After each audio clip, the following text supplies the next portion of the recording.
And the executive producer of TEDx Cambridge saw one of my blog posts and said, that would make a great talk, great TEDx talk. And I said, no effing way. I've never spoken in public. I don't want to speak in public. That's terrifying. Thank you. No, thank you. But my kids were in the backseat, like 12 and 14 years old.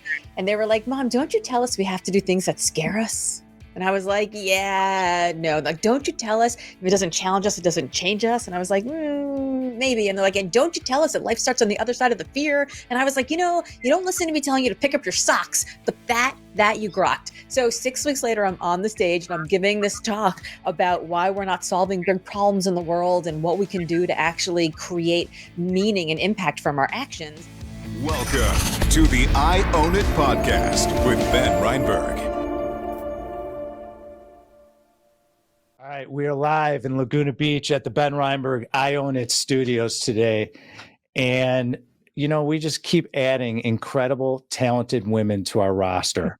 And today it just keeps pushing forward. She is just an incredible author, speaker, motivator. Laura Gassner Otting, thank you so much for joining us today. What a pleasure to be able to spend some time with you and really have you share your knowledge and your experience with our audience. So thank you very much. I'm very grateful. Yeah, I'm so excited to be here to chop it up with you. That's fantastic. So you have a very interesting niche that I've been following for a long time within the professional and personal development world. I do a lot of personal development, so I'm a huge fan. And you refer to yourself as an instigator, a motivator, a provocateur. And I just want to kick things off with you because I'm curious as well. Share more about your background and how did you become this thought leader that you are today? Yeah. So I spent 20 years of my career in executive search. And as you know, in executive search, we're paid to find the most successful people in the world, right? Find them, recruit them away on behalf of our clients.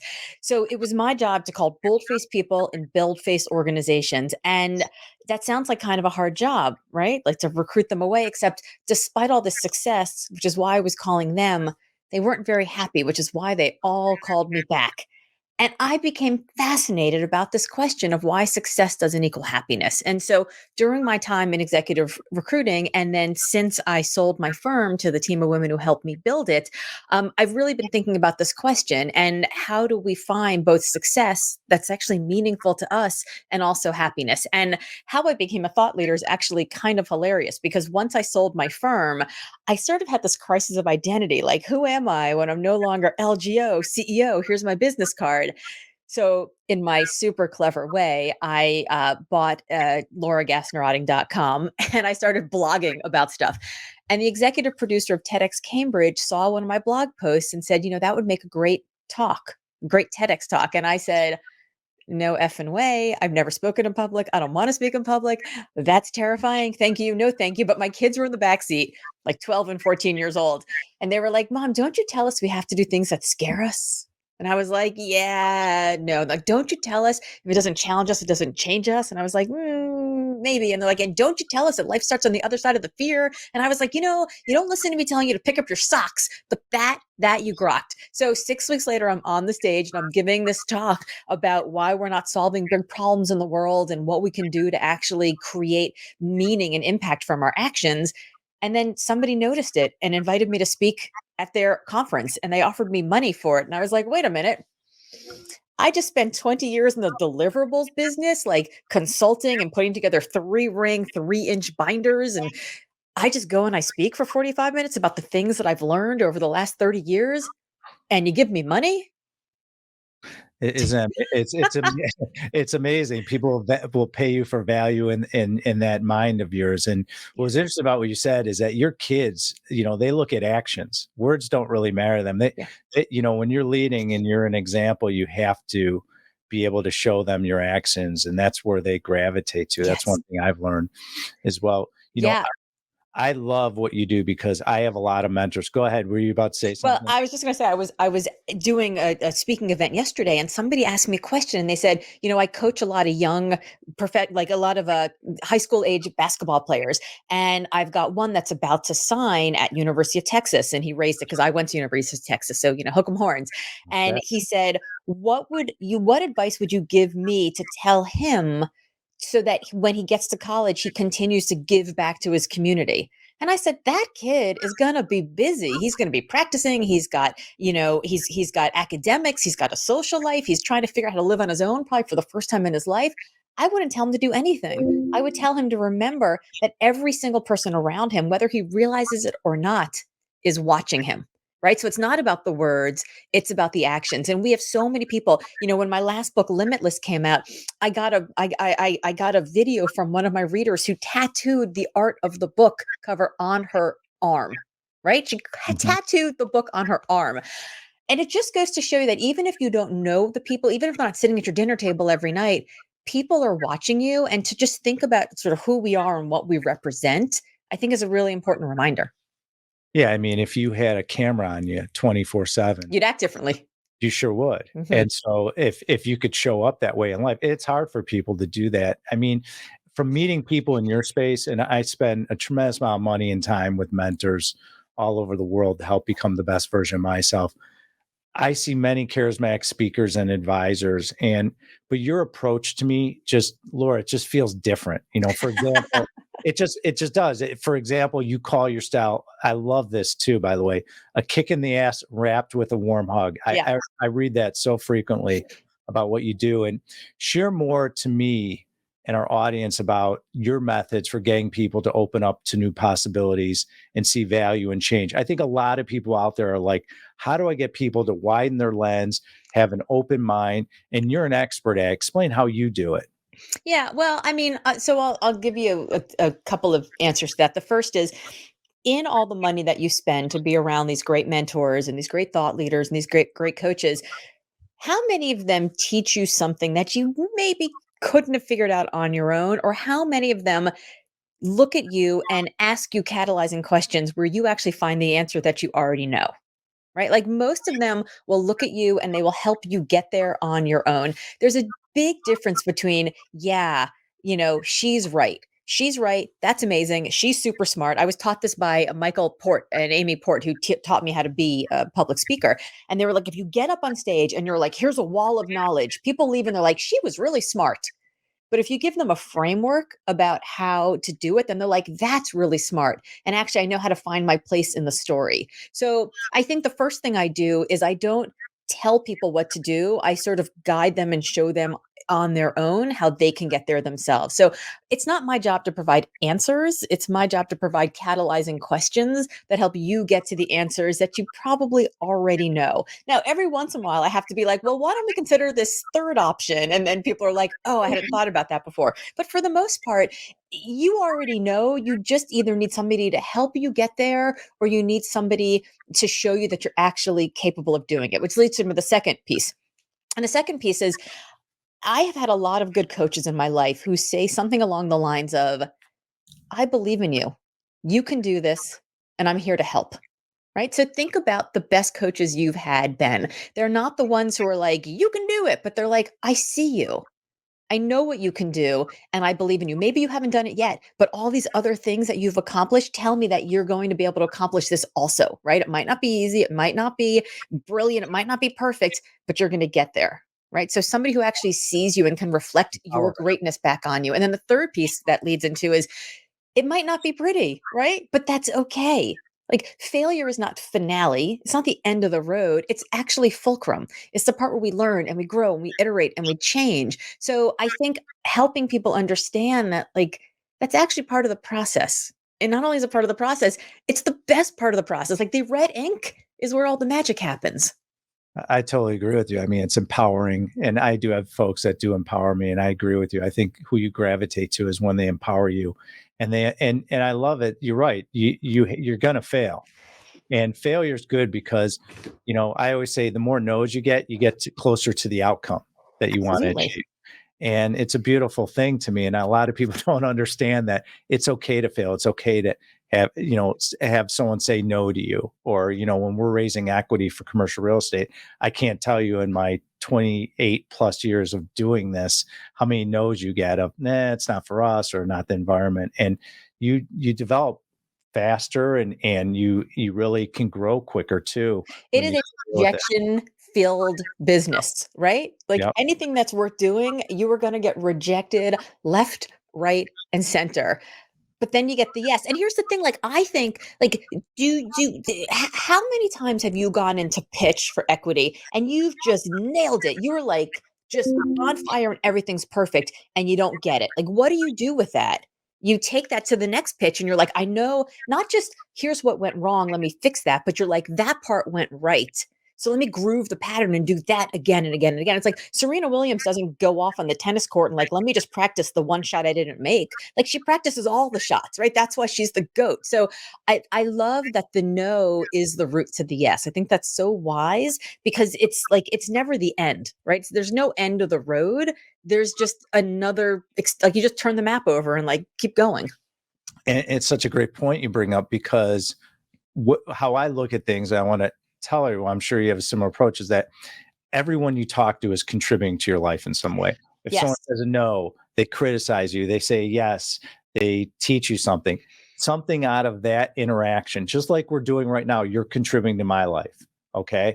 And so what I love about that is that when you can seek the truth in what someone's saying and open up your filter and your lens, tremendous growth has happened. Now, believe me, when I was younger, I didn't know that. I had to mature, have mentors, teach myself, develop personally. But it's really a great thing that you touch on. Let's touch on your book Limitless, and it was published in 2020, and you talk a lot about professional success not equaling happiness. Mm-hmm. To me, that's what I had to find in my life. I have had tremendous success, but I wasn't happy, and I had to like take a step back. And your book really touched me because, and a bit of a rebuke is the lean in philosophy, and really encouraging Yes. people to define success in our own terms and finding our personal purpose. And do me a favor, elaborate more on some of the key messages around unlinking success and happiness, because a lot of people struggle with it, Laura. Yes, yes, absolutely. I mean, I struggled with it myself. Everyone's like, "Why'd you write this book?" And I'm like, "Because I needed this book," right? It's the same with my next book. Like, we write the books that we need. My issue with lean in, I mean, it wasn't that Sheryl Sandberg achieved success. Like, good for her. Like, she used every bit of privilege she had. Awesome. I'm using every bit of privilege I have. You're probably using every bit of privilege you have. We would be fools not to. My issue wasn't how she achieved success. My issue was how she defined success. That the fastest and most expedient route to the corner office was the only one that counted. And there have been times in my career where I wanted to make all the money. And there were times in my career where I wanted to throttle back the money piece of the, intensity and spend more time with my children. There were times in my career where I wanted to not see my children at all and get in an airplane and travel everywhere, middle school, right? So each one of us defines success differently. And so when I was in that executive search role, what I realized was that it's not this definition of success that was handed to us, usually by like a high school counselor who said, pick a major, pick a college, pick a trade, pick an industry. And we were like, okay, let's go. When we made that decision, we didn't have frontal lobes. Like we don't have fully developed frontal lobes until women in the early 20s and men into the mid 20s. So we're making decisions that are going to define the very rest of our lives. We literally do not have the capacity to make a good one. So that's why we all wake up at like 30, 40, 50, and we're like, is this all there is? Is this who I'm going to be? Because we might be filling all the boxes, but we still feel empty inside because we're not pursuing our own definition of success. We're pursuing someone else's.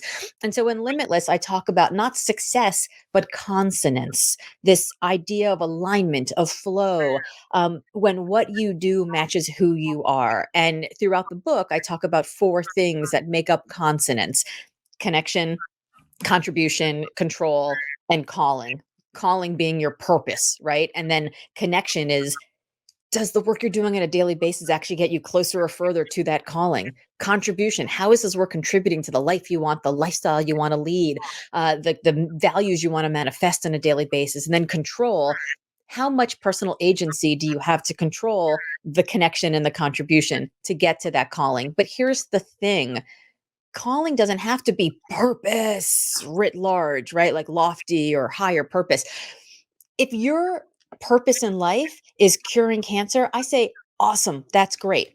But if your purpose in life is working your ass off so that you can get out of debt, so that your children can make different decisions than you had to make, that's awesome too. And if your decision is buying a Maserati so you can drive down, the Pacific Coast Highway, that's awesome too. Like, I'm not going to purpose shame anybody. Each of us have our own purpose and we have our own calling, and we have different callings at different ages and different stages.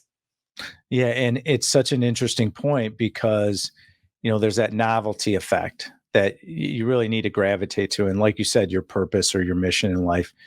And if people focus on that, the money would trail with it. People are so focused on, let me focus on money. And I just at a younger age, you focus on money, Sure. you're raising a family, you want to provide a lifestyle better for your kids or your family better than you had, which was my mission as well, especially in commercial real estate. But I lost the fact and I realized that it's really, if I serve my mission, the money will gravitate to me. I'll have deeper rooted connections. I'll attract more people. And it took me a while to learn that. And once I did, my whole world changed. And it's such a Yeah. great point you bring up, because if we could focus on what's your real purpose, the money will flow with your purpose. You're contributing. And guess what? More fulfilled, happiness, more love. You're living in a life of abundance instead of scarcity. And life becomes a beautiful thing. Like for me, for a while, life was falling right through my feet. And I had to wake up and realize it. And so what a great point you bring up. Yeah. When I was running my last company, I used to we were 30 people and we were all over the world. Sorry, we didn't have any commercial real estate. We were remote before it was COVID cool to be remote. And so we brought everybody together once a year for a retreat, and we brought in a very, fancy highfalutin Harvard business school professor to facilitate our retreat. So we're all sitting around the table and it's, 30 people. It's first thing in the morning. We've got our bagels and our coffee. And she says, let's go around the room and everybody should name how many people you think are the right number of people for this business, the business that you want to run. So we're going around the table and it's 30 people, and some are like 30, some are like 29, right? Some are like 150. And she finally gets to me at the end. And I was like, I think that's a really dumb question, which, by the way, Ben, you should never say to a highfalutin Harvard Business School professor. They don't like it very much. But she was like, well, why do you think that? And I said, tell me what we're trying to accomplish, and then I'll tell you how many people need to be here. Are we trying to maximize profitability? If we are, then maybe we want, a lot of people, but there's like moments of scale where we're more profitable than others. Do we want to maximize impact in the world? If we want to do that, then let's hire all the headhunters we can and do every single search possible to find great talent for every single cause. Or are we trying to maximize personal freedom and flexibility? Because if we're doing that, then I'd rather have 5 people here, because every time something goes wrong, that's my headache as the CEO. So tell me what we're trying to build. Are we maximizing profitability? Are we maximizing impact? Are we maximizing personal freedom and flexibility? And then I'll tell you how many people we need. And I would even go you one further, Ben. I would say that as CEOs, as entrepreneurs, we can make decisions based on any 2 of the 3 that we want. Not each time a different, rubric, but like if you're committing to, like, in 2023, I'm going to maximize for impact and I'm going to maximize for profit. Well, then you're not maximizing for personal flexibility and freedom. But I will say that if you do that long enough, and I saw this myself, the third one always comes. So we ran that company. I started it when my oldest kid, who's now 20, was 6 weeks old. I wanted personal freedom and flexibility. And I also wanted to maximize impact because I was doing this in the mission driven space. It turns out that I ended up making more money than I ever would have if I'd stayed at that, traditional firm. And I sold it for more money than I ever would have if I'd stayed at that traditional firm, because I stayed true to who I was and my purpose, as you said. And so the money came in the end. But I think we have to make those decisions about why we do the work, and then really make decisions based on that. Let's keep talking a little bit about limitless. Is you talk a lot about getting unstuck from bad thinking, and it really resonates with me. Your bad thinking, you're referring to self-limiting beliefs Mhm. or something more. I mean, you could explain that, but give me some examples from the people you've helped. Yeah, one of the things that I think is so interesting is there's a study that shows that if you say, I am a smoker, you are less likely to quit smoking than if you say, I smoke. Right. So we have these statements that become definitional to who we are, as opposed to here's a habit. Right. So it's hard to change identity. it's not easy to change a habit, but it's a lot easier to change a habit than to change identity. So, a lot of times I like to ask people why they have that belief or how long that belief has been there, who gave them that belief, right? There are a lot of people in our lives who think that we are somebody that we're not, or they think that we're somebody who maybe we were once. I mean, there was a time when I was in 11th grade that first time I took the car out, I brought it back to home late for curfew, of course, empty on gas, but with the volume of the radio all the way on full, right? So every single time, I'm 52 years old, every single time I visit my parents and I take the car, my dad's like, make sure you get gas. It's like, I can't evolve past that person in his mind. And so when I then say to him, I'm going to, sell my company. I'm going to, drop out of school. I'm going to, take this new job. I'm going to leave this job. I'm going to get married. I'm going to leave my, whatever the thing is. He's like, oh, you're the kid who forgot to put gas in the car. Right. So it's not just that we have limiting beliefs, it's that we're surrounded by people who still limit us. And so we have to, if we can't change the people around us, right? Sometimes we got to change the people around us. Like, I'm not going to change my dad and what he thinks about me. I can't get rid of my dad. I love my dad, but I can also say to myself, oh, yeah, my dad is not judging me. My dad's judging 11th grade me. So that's cool. I know I'm not that person anymore. But isn't it also happiness is instead of expecting your environment to change, if you change yourself, your environment around you would change. And maybe Yeah. in that example, maybe your father will look at you differently. If you're projecting yourself, you're not that 11-year-old lady, you're now a different person. Maybe he communicates different or the connection becomes different. Or maybe his vote just means less to me, right? Exactly. Like, I think we give a lot of votes in our lives to people who shouldn't even have voices. And I love my father. Right. But does he get a vote? Does he get a vote in my life about, you know, whether I publish a book this year or whether I, take a job at a big company that recruits me or whether or not I decide I want to run a marathon? Like, no, like why? Why should he get a vote on that? Like, he gets a vote about a lot of things, but he doesn't actually have expertise in those areas. And I don't necessarily need his advice in those areas. But, I think we also are like, I'll be happy when, right? I'll be happy when I get the promotion. I'll be happy when I please my father. I'll be happy when I, drop 10 pounds. I'll be happy, when I get married, whatever the thing is. And I think that is sort of been taught to us by this kind of uh, super consumer environment where we are just like one purchase away from finally being happy, right? If I just get the car, if I just get the shoes, if I just get the marriage, whatever the thing is. And I don't know. I mean, I think life is pretty short. If the last few years have taught us anything, it's that we should all learn how to be happy now. And I think part of that is really thinking about the inputs that we're getting as well, because like, I got to live in here. I got to live inside of me and my voice and the voices that are inside my head that are talking to me. And I do have the parent, and I have the teacher, and I have the old boss, and I have all the other people who have all their own definitions of success, but they're all echoing inside of my brain, also telling me, like, are you good enough? Do you belong? Are you an imposter? Like, all these questions that sort of keep coming. So if I can quiet some of the ones that don't actually belong, it actually makes room for me to find more of the voices that do belong. Yeah, I mean, and you have to love yourself and believe in yourself. And it's something all of us have to work on that we continue to. Let's talk about Wonderhell. Okay, it's coming late 2023. You must be excited. No, it's actually coming in 3.5 weeks. Oh my April 4th. Oh, I just actually got the hardcover books. I got to calm down then. I'm really excited about it. I believe the book's going to go deep into the concept of what I love is success isn't a final destination, but a portal that reveals what can be and who can be embodied. Yes. I don't want to spoil the book because I don't want to spoil it for myself or anyone else listening out there in the ether. Are there any pieces of wisdom before it comes out you could share? You feel comfortable? Oh, sure, of course. So, I figured you would.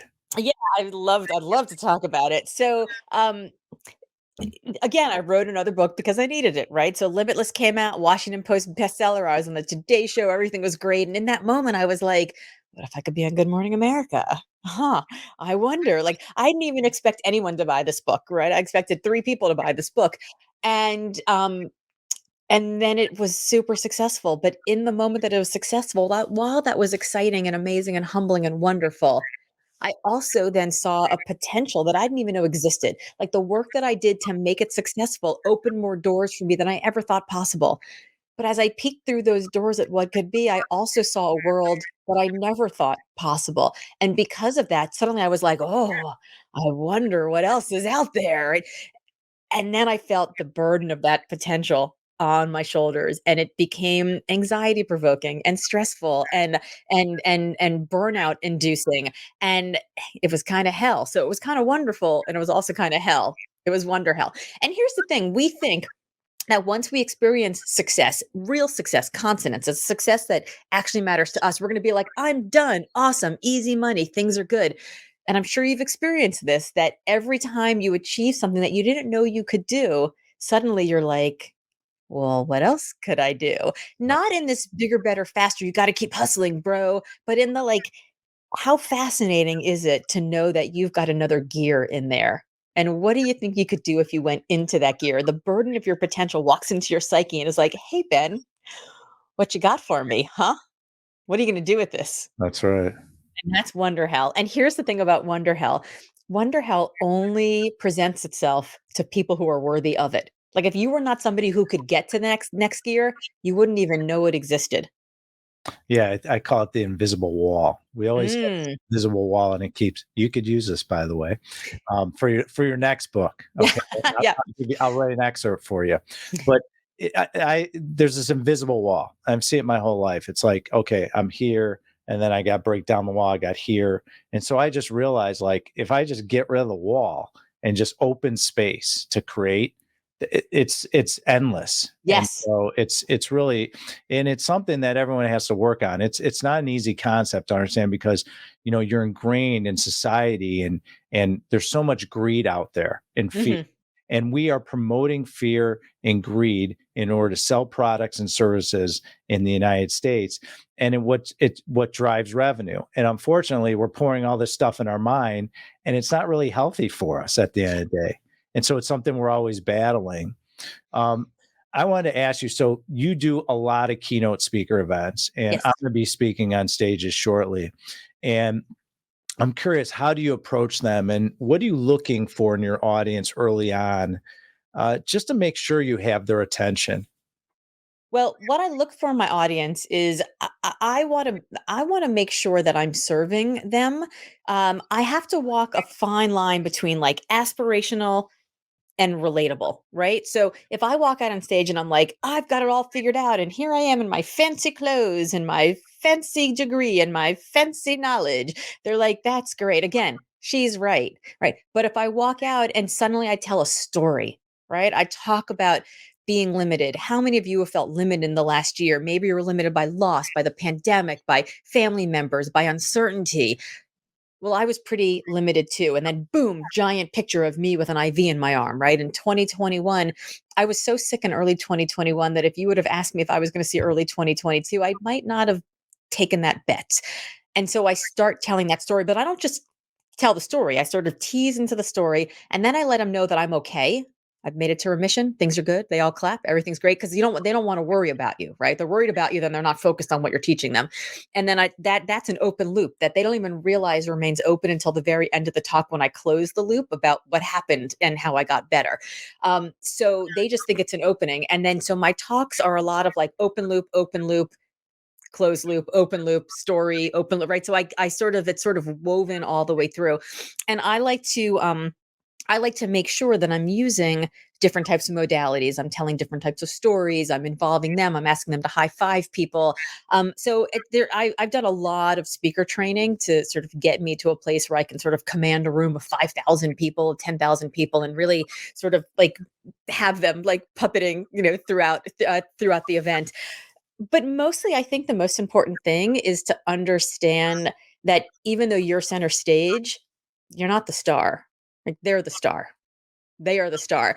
And a dear friend of mine, Mitch Joel, told me very early on. I was about to go on stage, and I was opening for Malala, like Malala. Malala. It was 2,500 people. We were in Toronto, in Vancouver, and I texted him, and he's like, "How you doing?" And I'm like, "I'm freaking out. I'm freaking the f out." Right. This is like one of my very first keynotes. I was like, "Oh my god, I don't know what to do."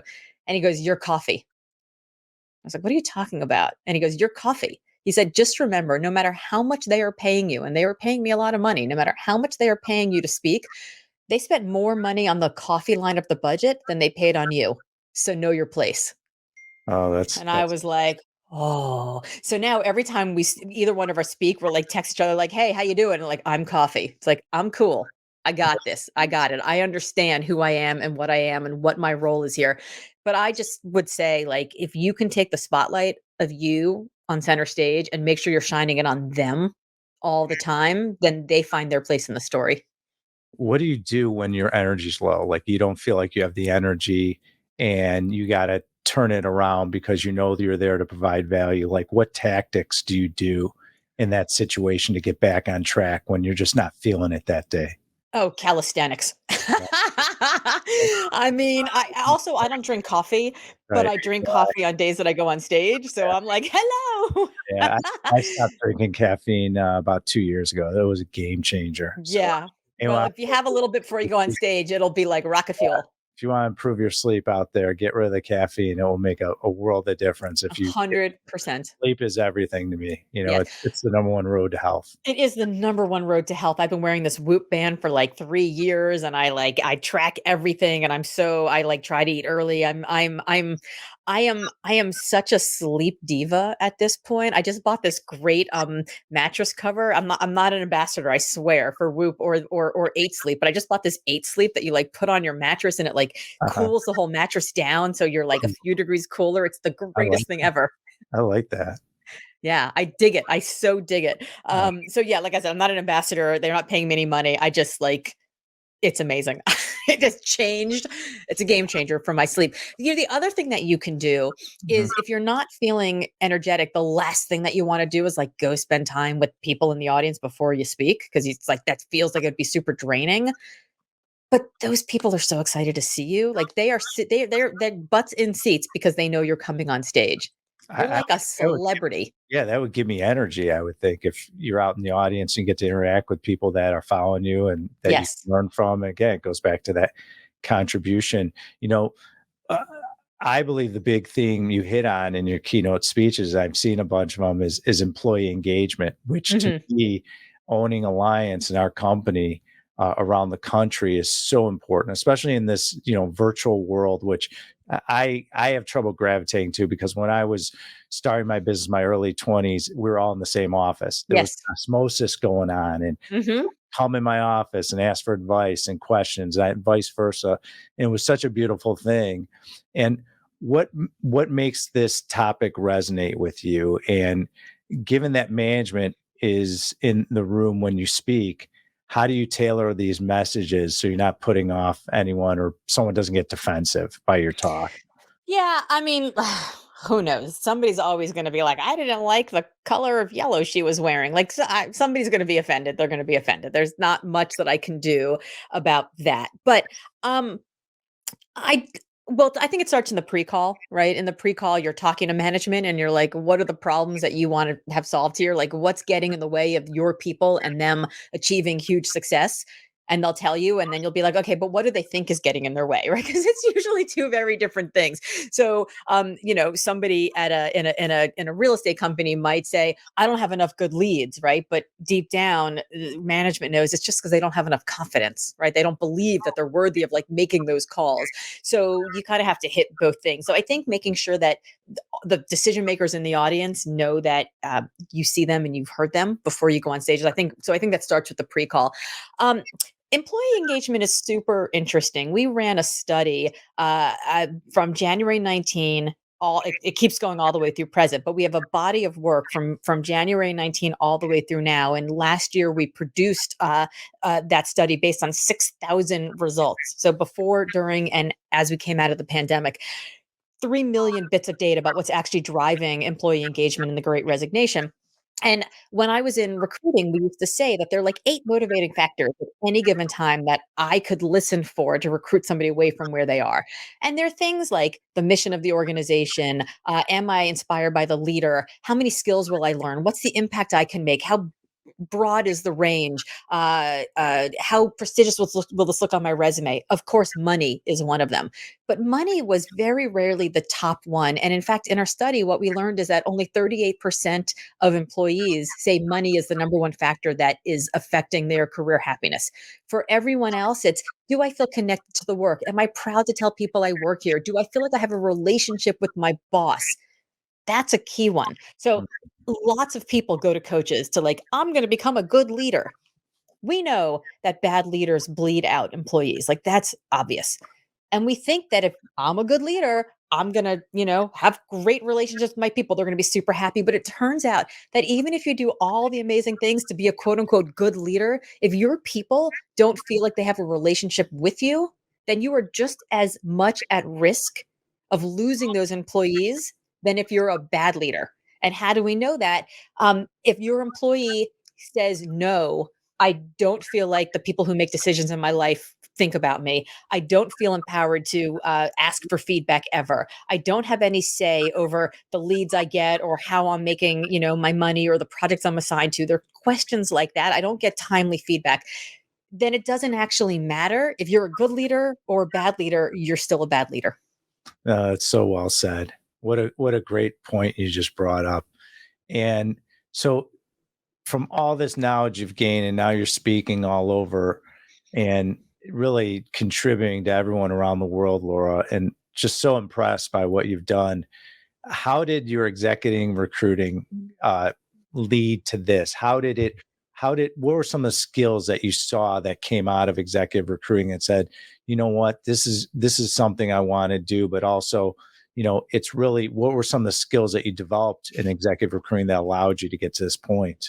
Yeah, it's funny. I can write that story backwards and make it sound much more logical and planful and strategic than it is. But the truth is, it's all been very accidental. I even became an executive recruiter by accident. I was working in the White House. My very first job I dropped out of law school, joined the Bill Clinton campaign, and ended up in the White House helping build the AmeriCorps National Service Program. And about 3 years into it, I was like, all right, ready to get back on the campaign trail. Let's go. And the big campaign bosses were like, yeah, you're kind of too old to get back on a campaign bus. I was 25. We're like, that's like in dog years. I was like 107 in campaign years. And they're like, you're kind of too young to be the domestic policy advisor. So go talk to Arnie Miller.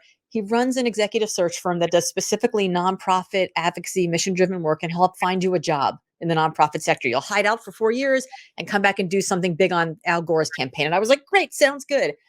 I sat down with Arnie, and within 5 minutes, I was like, he works in Boston.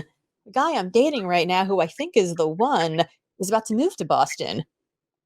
Hey, Mhm. Arnie, I should come work for you. And he's like, you should come work for me. So I was like, great. What do you do? That's how I became a headhunter. By the way, I am now 25 years married to that guy that I was dating. So both of them good decisions. But I didn't know what it was to be a recruiter. And when I was growing up, I was, very awkward, introverted. I'm still introverted, and very uncomfortable in my own skin. So I developed a lot of sarcasm, like this armor that was around me. Because I'm like, if I got a good offense, that's going to be a good defense, right? Like I got to come out with a good, first punch because I don't have to worry about the second.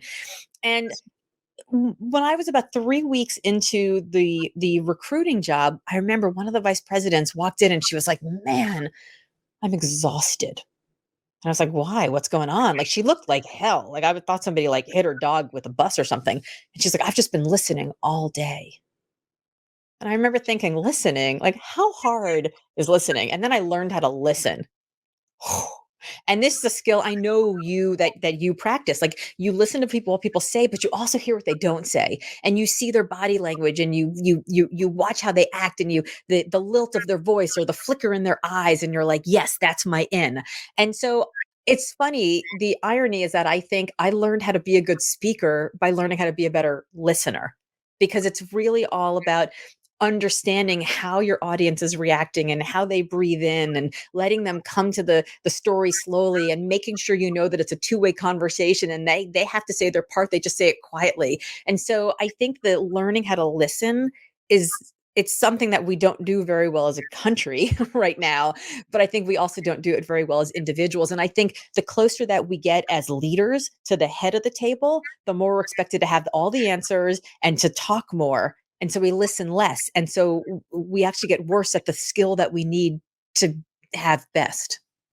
Well, that's why I say I just keep my mouth shut and just let people talk and then learn and contribute any way I can. And it seems to work well. I also listening is so important because it helps build a deeper connection between people that you show love and respect towards. And that's how you make more money. That's how you more fulfilled happiness.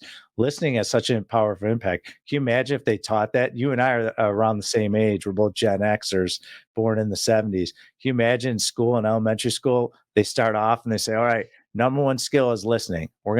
That's all we're going to do in the first year in kindergarten is we're going to teach you how to listen. How powerful would that be on your It would life be if that happened? so powerful. You Crazy. know, I think that there are like about a million billion miles between being loved and being seen. And I think that we're taught as children to be loved, right? Like do the dishes, do you get good grades in school? Like it's kind of transactional. Like if you're a good kid, you're quote unquote successful, you will be loved. But none of us are taught, or at least it didn't happen in my home. I don't know what your home was like, but none of us are taught that like go fly your freak flag, like be who you are. Like, be all you, and I see you. I see you being you, and I still love you, right? Imagine if we could listen to each other and we could see each other and we could absorb each other just being who we are, and so we weren't busy trying to fill everybody else's check boxes. It would be so much less exhausting, I think. Oh, there's no question. I mean, it would be less exhausting. And, listening it's such an easy thing to do, but people want to be heard. They want to show their authority. And the list goes on and on. If people would just realize, like, just be yourself. Just because that's what people gravitate to. And especially, if you're out there trying to date or find a significant other, it's so important. Just listen because that's going to build a connection. That's going to produce results. And what's interesting about what you said, and I disagree with you, you are not an introvert. Okay. Oh, no, I am. I really am. It's funny. You have so much confidence, and confidence is an extrovert quality that I just respectfully disagree with you because I've seen you talk and obviously look at you even on this show. You're so outgoing. Right, but this is one-on-one, right? This is Right. one-on-one, and Right. I have confidence on a stage where it's just me, but you put me in a at a party, Uh-huh. and I'm, like, standing in the corner. I'm like, "When can I go home?" It's so Okay. there's a great quote by Glennon Doyle where she's like, I love people. I love people, like, I love all of humanity. I would die for you, but I wouldn't, like, meet you for coffee, Do which you I feel think you is feel so like funny. that's a self-love thing? Do you just feel like you're not good enough to be in that room? Because you are. I don't know if it's that I don't feel like I'm good enough. It's exhausting to me. I find small talk to be exhausting. Like I want to care what you're doing on your summer vacation, but I just don't. I just don't. I want to talk to you about like the injured inner child that's inside of you. And so if I'm at an event and I see you standing there, like I'll come find you and then I'm going to have a super deep conversation with you. And everybody else at the party who knows you will come talk to you and I'll get to meet them because they're like, who's this person I don't know that's talking to super cool Ben? Awesome.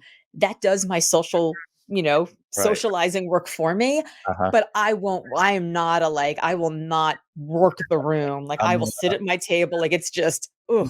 Next event I see you at, I am grabbing you, I'm pulling you on the dance floor. I know so many speakers like me who are introverts. Comfort zone. It's pretty funny, but there's this woman, Carla Brookins, and she's this raging extrovert. And she's like, I cannot wait to speak at the same event as you. And then I'm just gonna grab your arm and I'm gonna force you to talk to every single person there, and I'm gonna teach you to love it. And I was like, oh my God, that's That's good. horrible. That's a good person to have in your life. Let's We talk. need each other, the introverts and the extroverts, right? We I need each agree. other. I agree. I'm a little mix of both. I'm an introvert and an extrovert position, but I think I've evolved into an extrovert over the years, and it took a while. But I was really shy when I was younger, and I had to get out of that comfort zone. And it's works well because I just realized no one really cares about me anyway. So why would I care like how people are visioning who I am around me? So it's really helped. It's true. I It's wanted to true. talk to you about She Gives. Oh, Um, yes. big in philanthropy, and you're involved in several philanthropic organizations out there. and She Gives caught my eye. And you were a founding board member, I think, of this organization. Share more about the organization and how do others get involved in it? Yeah, so I think She Gives did not survive the pandemic, unfortunately, but here's the idea behind it, and people can do this themselves everywhere. It is super, super simple. Um, when you create a giving circle, right? You get 10 people, and each of them give $100, right? You have $1,000 you can give away to an organization. If everyone gives $10,000, amazing. You have $100,000. It can be any level of what you do. But then you have 10 people who've all given money. And all of them are like, well, I'm not so sure we want to give to gang intervention work. That's a little gritty. I don't know about the sex exploitation thing. That seems a little rough. And then you end up giving money to like the Boys and Girls Club. And I love the Boys and Girls Club. But the Boys and Girls Club is like motherhood and apple pie, and everybody's happy with it. And some of the organizations that need our help the most are the ones that are sort of on the fringes and that aren't as sexy, or they aren't as, they're not as feel goody, right? Like it takes longer to get to results. Like if you're going to do intervention in an underserved community, and you want to get kids off of street corners and get them on a path to and through college, it might take 12 years to see those results. Right. So that's going to be harder to raise money around those organizations. So what we did with She Gives is we said, we're going to run it like a venture fair. So it's venture philanthropy.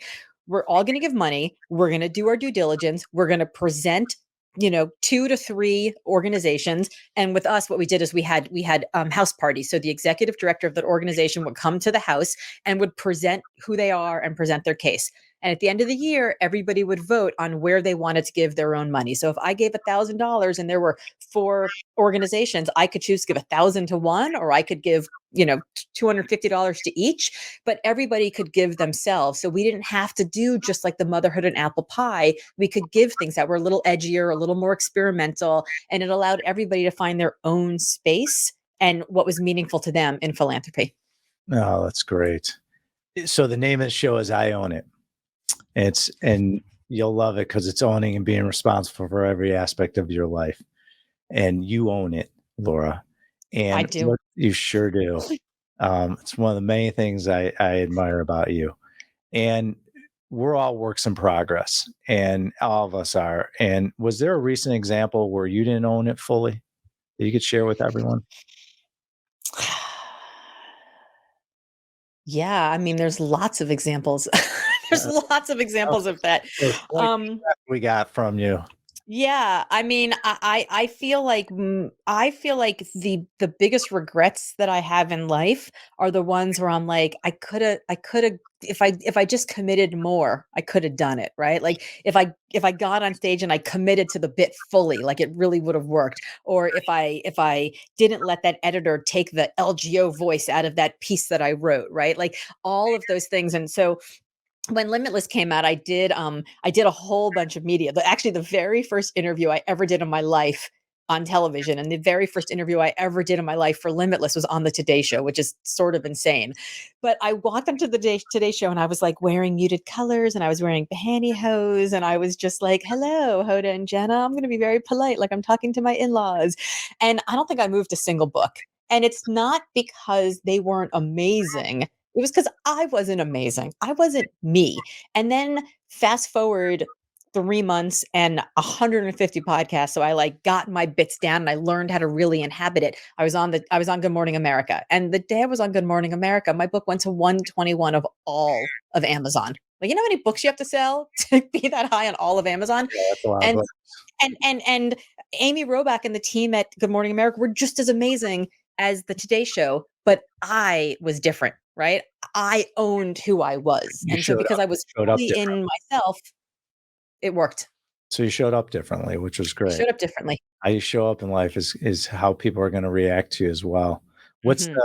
So LGO, you are so talented, and our audience in the world is going to know what's the best way to follow you and stay engaged with you. Yeah. So my name is LauraGassnerOtting.com. You can find me at my name is Laura Gassner Otting. My website, you can find me is at LauraGassnerOtting.com. LGO.com. Would that be better? Well, so all of my friends call me LGO, so you can find me on all the socials at Hey LGO, and heylgo.com is a shortcut to get to all sorts of downloadable goodies. If people are interested in Wonderhell, they can pre-order it now. And actually, if people pre-order the book, if you've got a leadership group at work or an ERG at work, if you pre-order 50 books, I'll show up for 30 minutes with you on Zoom. And if Whoa. you want to order 300, I'll show Oh, up for a big. keynote, right? So there's all kinds of bonuses right now. So that's all at wonderhell.com. Wow, I love that. That's fantastic. So we're going to wrap up with our 3 questions. Yes. And I've been waiting for you to come on because I'm looking forward to it. So you're this incredible 52-year-old, sophisticated, well-educated, successful woman. And by the way, you should be extremely proud of yourself, how far you've come in life. It's impressive. So, well, thank you. And by the way, if you're ever in Laguna Beach, California, you are more than welcome to come back in studio. You would be so much fun. And by the way, I love it. My sister has a place out there, so I would love to come to Laguna Beach. Well, you're more than welcome to come in studio. It'd be so much fun to have you. And I would get you out of that comfort zone. So a lot of value provided. Man. And so we have a couch. I would say, Laura, get on the couch, lay down, close your eyes. You're 52 years old. You've been through a lot of experiences, ups and downs, like everyone has in life, learned a lot. You can go back in time and talk to your 16-year-old self, the younger LGO. And the older LGO can speak to a younger LGO. What advice would you give yourself today, knowing when you were 16, you could speak to yourself and give advice and talk about what are the things you would educate your younger self? Yeah, I mean, I think the first thing I would tell my younger self is probably not to eat that second brownie at that Grateful Dead concert in Kansas City, actually. The first one was okay. The second one, that's where things went wrong. But here's the thing. If I were giving advice to my younger self, I mean, look, we're on a podcast that's being recorded over the internet that people are watching on their cell phones, right? Or their computers, their personal computers. None of those things existed when we were 16. So even if I could give myself advice, like, here's who you should be, the world around us keeps changing over and over and over again, that I think there's no way. I mean, it would be very hard to give myself advice that would help me avoid failure, because I think failure is where I've learned the most along the way. So I think the only thing I would probably tell my 16-year-old self is, I know you feel like you don't know what the hell you're doing, but neither does anyone else. That's right. But it's okay. That's right. It is going to be okay. I was thinking about it. We didn't have cell phones or everything. Life was so much better for us compared to these new so generations, much wasn't it? simpler. Like, so much more freedom. Yeah, I mean, if you didn't get invited to a party, you didn't get invited to the party. So you soothe your sadness by watching different strokes, right? But now you don't get invited to the party and you sit there watching everybody's, posts about it. And it's just, it's just terrible. Also, our kids can't just get lost for the afternoon, right? They just can't get lost. They can't, go on road trips and they're always connected. And I mourn for that for them. Yeah, I see that my kids as well, is the lack of the art of the phone conversation, where they don't want to talk on the phone. And it's interesting because, when we were younger, you and I, and there was no internet and no phones, it was free, but you had to learn the art of conversation. You had to learn how to go over and talk to someone. You got on your bike and you went down the street and you're like, what's your mom cooking for dinner? Because my mom's making that nasty cauliflower thing. So I got you had to wrangle an invitation, or you were stuck at home with the cauliflower. Well, now everyone hides behind their technology, and there's lack of accountability too. And so there's something about our generation, we gravitate to each other. And I think it's because of that, able to build a deep connection, have that conversation, and remember those days, where we talked on the rotary phones and all those fun things. I used to love it. So it's our last day on earth. Oh, okay. God forbid. I might have that second brownie after all. Hold on. It's our last day on earth. God forbid. It's just me and you. It's our last meal. What are we eating and what are we drinking? It is your choice, LGO. Oh, okay. So I have been to a lot of Michelin star restaurants. I've had a lot of fancy meals. Okay, here we go. But there is nothing I love more than supermarket sheet cake. I just Wow. love it. It is so Okay. disgusting, and it is so good, and on my birthday 3 weeks ago, I actually sat behind me here on my desk with a giant sheet cake on top of me, and I just housed the thing as I was announcing that Wonderhell was coming out, and there's a video on YouTube, it's on all of my social media of me just housing I'm wearing, like, overalls, and I'm housing a sheet cake, Oh, and man, I gotta see that. so many people were like, "Yep, you and your sheet cake." And this one guy called me up and he was like, "You gotta take that video down. It's so off brand. You're so sophisticated and so polished. Sheet cake and overalls?" And I was like, "No, no. There's I never been anything love more on brand for me." I love that. That's what makes you you. That's your authentic self. Now, Yeah. wait a minute. Let's talk about this sheet cake. Is it vanilla? Is it chocolate? Oh, no, chocolate. Are you fancy? No, no, no. It is like gold sheet cake with white icing Oh, and not like the whipped cream icing. Like, the kind of icing that when yeah. you chew it, you can feel the sugar granules in your Oh, teeth. yeah. And I want a corner piece, baby. Like, give me the giant flour. Like, I Uh, am disgusting. I I bet you that you take your index finger and you scoop up the frosting and put it in your mouth and I like, didn't even cut the cake. It was like giant cake fork. I'm just talking with my mouth full and it was amazing. And that night at dinner, I had another sheet cake. well, that cake is dry. What are you washing it down? Like, do we get milk? What do we get with our sheet cake? Oh boy. Well, I mean, I love a good scotch. I love a good neat scotch, but it doesn't go with sheet cake very well. So I'm just gonna go even more disgusting here. I'm gonna say Fresca. Oh god, that's in the sheet cake. I might want you to kill me before we even have our meal. I mean, look, I eat lean protein, I eat vegetables at every meal, I watch my macros. I'm like I'm a master's lightweight rower, so like I'm all about like healthy and performance. But yeah, if it's the last day on earth and like it's the end, that's probably sheet cake and a fresca. All right. But if I kill you before we eat it, then I get more. So wouldn't I Oh, mean, I like let's think strategy, man. well, I'm gonna have to watch your back. What What my what are you gonna eat? well, I mean, I'm from Chicago. I mean, there's it's We're not talking pizza, are we? That no, casserole? Oh no. no, not pizza, Okay. but, like, I'm a foodie. I would love a good pasta. Okay. I like wine. I love wine, so, I don't drink, though, but when I drink, it's wine, and I do it on Yeah. occasion, but, I mean, a good Chicago dog would be pretty good. I love Polish sausage. You give me a Oh, yeah. Polish sausage with the sport peppers and fully loaded with kraut and everything and mustard. Yes. Like, if you're from Chicago, you do not put ketchup on hot dogs and No. sausages. One of the best meals That's I've ever had actually was the Chicago hot dog I had after finishing the Chicago Marathon. oh, that's a big night. I had 2 of them and cheese fries, and Oh, it was good. It alright. was very good. So in our studio, Yeah. we have a grand piano, a drum set, and electric guitars. And you're in studio with me, and I say, LGO, you can pick any musician or band to come in studio with us and play us a song. It's your choice. They could be living or deceased. Who would you bring in, and what song would they be playing us?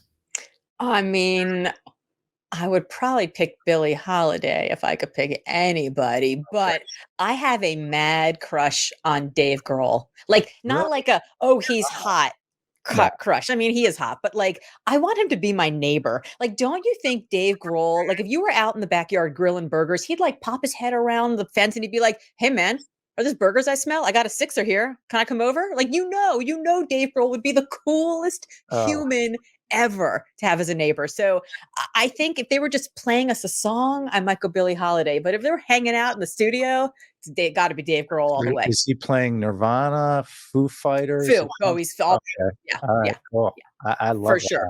That'd be great. I would love that.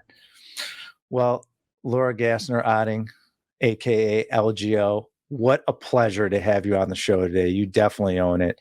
And thank you so much for sharing your story and all the vast knowledge you have. I encourage everyone definitely engage with LGO because she is incredibly talented. And if you want to listen to more episodes like this on the Ben Reinberg I Own It show, drop kick that right hand button and click subscribe on YouTube. Feel free to click the like button. The more times you click that like button, it will expand out into the universe and share this incredible content, just like LGO shared with us in other episodes we have online. To follow me personally, go to benreinberg.com. If you want to learn about commercial real estate, feel free to follow me on all social media platforms so we can provide knowledge into your universe as well. And to learn more about commercial real estate, feel free to log on to my company, Alliance, cgc.com. And feel free, if you like to invest in commercial real estate on a passive basis and build wealth, get tax benefits, and make a tremendous amount of money like we do at Alliance, feel free to go on and look into our Alliance Medical Property Fund. It's the hottest fund out there in the United States. Laura Gassner Otting, thank you so much for joining us today. What a pleasure. I am so blessed to have you on, and thank you for everything you do out there. Well, thank you so much, Ben, and I hope to see you in Laguna sometime. Absolutely. Thank you for listening to the I Own It podcast with Ben Reinberg. To hear our past episodes and connect with Ben, visit benreinberg.com.